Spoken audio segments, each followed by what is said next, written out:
بسم اللہ الرحمن الرحیم۔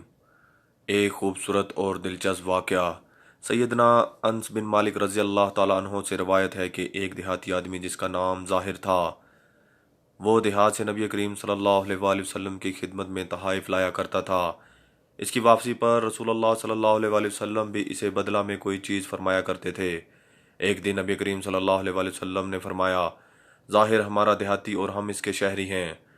نبی کریم صلی اللہ علیہ وآلہ وسلم کو اس سے بہت محبت تھی، وہ حسین نہیں تھا۔ وہ ایک دن اپنا سامان بیچ رہا تھا کہ نبی کریم صلی اللہ علیہ وآلہ وسلم اس کے پاس پہنچ گئے۔ وہ نہ دیکھ سکا اور آپ صلی اللہ علیہ وآلہ وسلم نے اس کے پیچھے سے اسے پکڑ کر اپنے بازو کے حصار میں لے لیا۔ وہ کہنے لگا، مجھے چھوڑ، کون ہے؟ اس نے مڑ کر دیکھا تو نبی کریم صلی اللہ علیہ وآلہ وسلم کو پہچان لیا۔ اب وہ کوشش کر کے اپنی پشت کو نبی کریم صلی اللہ علیہ وآلہ وسلم کے سینہ مبارک کے ساتھ اچھی طرح لگانے لگا اور نبی کریم صلی اللہ علیہ وآلہ وسلم فرمانے لگے، اس غلام کو کون خریدے گا؟ اس نے کہا، اے اللہ کے رسول صلی اللہ علیہ وآلہ وسلم، اللہ کی قسم آپ مجھے کم قیمت پائیں گے۔